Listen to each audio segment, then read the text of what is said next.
Hey folks, and welcome back. Now today we will be looking at this Zigbee based smart switch. Now this smart switch supports nearly 12 functions using these 4 switches that are there.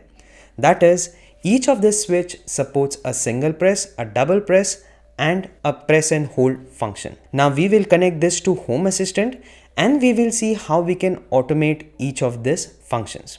So with this, let's get started.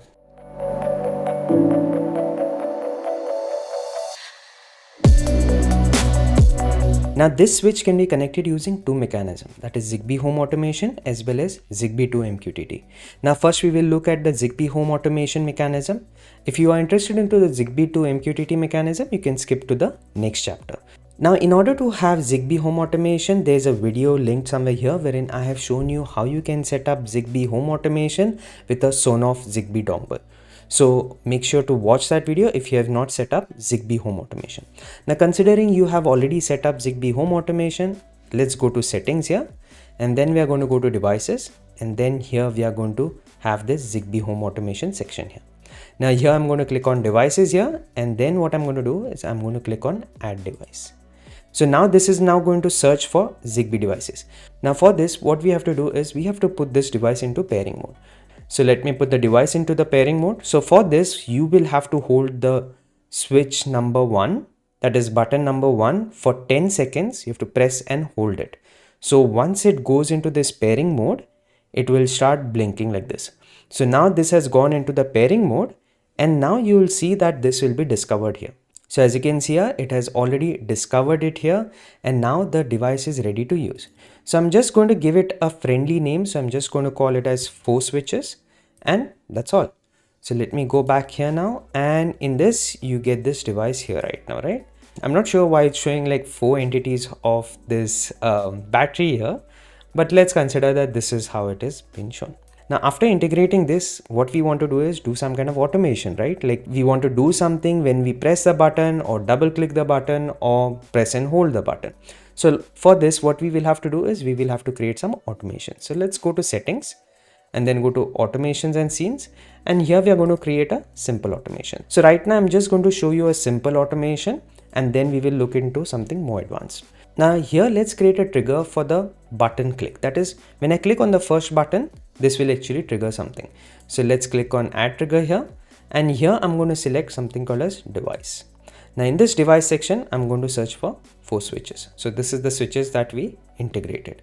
Now here what I'm going to do, here I'm going to, in the trigger section, I have all these various options. So like first button press, first button continuously press, first button double clicked. So these are the various 3 options for each of the buttons. So that's why we have in total 12 triggers that we can have. Along with this, you have like battery level changes also, but we will be more interested into the buttons, right? So you can have this button here and then afterwards you can trigger a condition. Like for example, I can say call a service. And in this case, I'm just going to call this Boolean toggle. So I have this Boolean toggle button, which I have created such that it becomes easier for you to understand. And then you can have any kind of service. So in this case, I have this light input Boolean. Now this is just as an example. What I have here is that I have this light here. So this is nothing but a Boolean toggle. That is, I can turn it on, turn it off. So this is just a Boolean toggle and this is what I'm actually integrating into the service. So I'm just going to have this like as an example, like this is a light. Let's save this and I'm just going to call this as Zigbee Home Automation 4 switch automation and I'm going to save this now. Now here what I've said is I've set it as continuously pressed, but I'm going to change this to first button pressed. So just to see when I click on the first button what it happens. I'm going to save this now. Now let's go back here and let's see what happens. So when I click on the first button here, it actually toggles this input Boolean. Let me click on it again and then it turns it off also. So this is how you can have it in a manual way. Now suppose if you don't want to create a trigger for each and every button but just have one automation which can provide you all the various triggers. So for this, there's a community provided blueprint that you can integrate into Home Assistant. Now I will show you how to import that blueprint. So for that, you will have to go to settings, then go to automations and scenes and click on blueprints here. Now in the blueprint section, you have to click on this import blueprint in the corner here. Now this link to the blueprint, I will provide you in the article that I will link into the description below, so that you can get this blueprint directly and you can just use this URL. So just put this URL here and click on preview. And then you're going to say import blueprint. Now this blueprint is actually provided by someone from the community. I have put it on my GitHub link so that it is available for all of y'all to use it. Now here is the blueprint that we just imported. This is the blueprint here. So I'm going to click on this blueprint, and now this is opening these various options here. So if you see here, it has all the various options like single click, double click, long press, single press, but this is for button 2, this is for button 1. So this is for button 1, this is for button 2. So you have all the 12 functions in one automation itself. What you just have to do is we just have to select a device here. So you just have to select this 4 switches here. And then after that, let's say in a double press, we want to change the Boolean. So I'm just going to now say call service, and here I'm going to select input Boolean, and I'm going to say toggle. And here I'm going to now select the Boolean value. So with this, let's go ahead and save this now. And I'm just going to keep it the same, and I'm just going to add as automation here. I'm just giving this default name here. So let me rename this. And if I go back now into my automations, you will get to see this automation here. It's never been triggered before. So let's go ahead and trigger it. So what we had done was we had said that on double press, it should actually toggle the input Boolean. So let's do that. So for this, let's go ahead into our overview. And then here I have this input Boolean here. So let me double click. And if you see on double click, it's actually turning on, and on double click, it's turning off. So this is how this thing works. So this is how you can have this blueprint, which provides you all the 12 options directly, and you can just use it to call services or do some kind of automations directly. So this is a very convenient method that you can use. Now this is how we did it using the Zigbee home automation, right? Now let's look at how we can do this using Zigbee2MQTT. So for this, what we are going to do is I'm going to open my Zigbee2MQTT. So I have Zigbee2MQTT running here. Now, if you have not set up Zigbee2MQTT before, there's a link here to a video wherein I've shown you how to set up Zigbee2MQTT using a Sonoff Zigbee dongle itself. So once considering that you have set up the Zigbee2MQTT, now right now this one I'm running using a Docker container.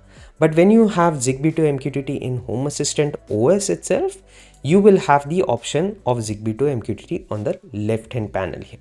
So you can click on that Zigbee2MQTT option here, and then you will get a window something like this. Now I'm going to turn this into the light mode so that it's easily visible for you in the video. So let me turn the light mode on here. And here what I'm going to do is I'm going to now click on permit join. So this will now start scanning for devices. Now what I'm going to do is I will now put this device into pairing mode. So for this, what I'm going to do is I'm going to press and hold this button number 1 until all of the 4 lights starts blinking. So if you see here, all the 4 lights have started blinking, and as you can see, it has already started discovering it. It has already started discovering it. You can see it is successfully configured here, and this switch you can already see that it's already available here. Let's open this. So right now, if you see this battery, it is showing like with a question mark, but don't worry, it will get updated over time. So once you start using the switches, it actually gets updated over time. So after some time, it will get updated. Don't worry about it. So let's say actually now what it exposes. So let's click on this exposes section. And if you see, it is showing not applicable. This will get updated once you start using the switches. So I'm just going to click on these, and as you can see, the values have now changed. It has updated all of these, and if you can see here, it is just showing that it's an empty string for every button click that I'm doing right now here. So what I'm going to do now is, if you have set up Zigbee2MQTT, then obviously you have also set up the MQTT integration in Home Assistant so that you can connect the devices from Zigbee2MQTT to Home Assistant, right? So now let's go ahead and open up settings for that. So I'm going to go to Home Assistant right now. I'm going to go to settings, and I'm going to go to services here. And then if you see here, you will find this MQTT section. and in that you will find your devices. So now I know this is my device here because this is the other smart knob that I had reviewed before. Now if you want, you can look at that smart knob video here. I've linked it here. You can have a look at it also. So now this is our 4 switches here. So I'm going to open this, and if you see, a lot is not provided here, right? But if you see in this logbook here, just have a look. When I click on this button here, you see that I'm getting some events here. Like this, you can see it is changed to 1 single. If I click on the second one, you get 2 single. So this is actually telling you that the buttons are actually detected here, and you can now do some kind of automations around this. So let's go ahead and create a simple automation using this device now. So let's go to settings here, and I'm going to go to automations and see, and let's create a simple automation. So let's create one new one here, and I'm going to click on trigger, and here I'm going to select device. Now in the devices section, this is the ID of my switch, and now if you see, I have 1 single, 3 single, 4 single, 2 single, 3 hold, 1 double and 2 double. What about the other options? I don't see something like 3 double or 2 hold. These options are not there, right? Actually, how this gets discovered is after you trigger them at least once. So once you trigger at least once these buttons, the event get generated. So let me actually do this. So like, let's look at one of the missing ones. So there is like 2 double missing. Let's do that. I'm going to press on the second button twice. So now if I search here, you get this 2 double option. So this is how you'll get your switches figured out into these automations, by at least triggering it at least once, so that the trigger is available in this option. Now same thing, I'm just going to now say let's consider 3 single as the action that I want to do, and I'm going to give my action here. That is, I'm going to now call the service, that is the boolean one. I'm saying input boolean toggle, and I'm going to select that light input boolean. Now I'm going to save this. I'm going to give it a name. I'm just going to give it simple name, putting an Amrut at the end. Now let's see if this thing gets triggered actually. So let's go back here. I'm going to single click on this, and if you see, it's all working fine. So this automation actually works. So if I click on the third button again, it's actually turning it off. So this thing worked as a simple automation. Now similarly, you don't want to create automations for each and every button, right? So it would be nice, like you would have some kind of mechanism through which you can just select the option for various button clicks. So for this, what we're going to do is we are going to use a community provided blueprint. So I have this link here. Now in this link, the first blueprint that is provided, I'm going to actually use this blueprint. I know that this one works. I will provide this link to this blueprint as well as this community link into the article that I will link into the description below, so that you can use it from there. So what you have to do is you have to click on this input blueprint, and then afterwards this will now open into your Home Assistant. So I'm going to click on open link, and as you can see, this will show you that do you want to import this blueprint. I'm going to say preview here, and then I'm going to say import blueprint. So here we have this Zigbee2MQTT for the 4 button switch, and I'm going to now click on this, and if you see here, we have all the various options that we need for our 4 switches. So we have the single press, double press, long press for the button 1, similarly for button 2, similarly for button 3 and 4 also. So let's go ahead and say maybe let's try the button 4. So I'm going to click on button 4. I'm going to call a service. In this case, again, I'm going to select the boolean here. That is the input boolean. I'm going to toggle it. And in this toggle option, I'm going to now select the entity, which is my light input boolean. Now here after this, what I have to make sure is I select the entity also. So I have not selected the entity of my 4 switch. So I'm going to select that from here right now. So I'm going to click on this, and with this now we have our automation set. So I'm going to click on save here. I've specified here Amrut at the end, and I'm going to rename this. So now our automation is set. Let's go ahead and look if this thing works.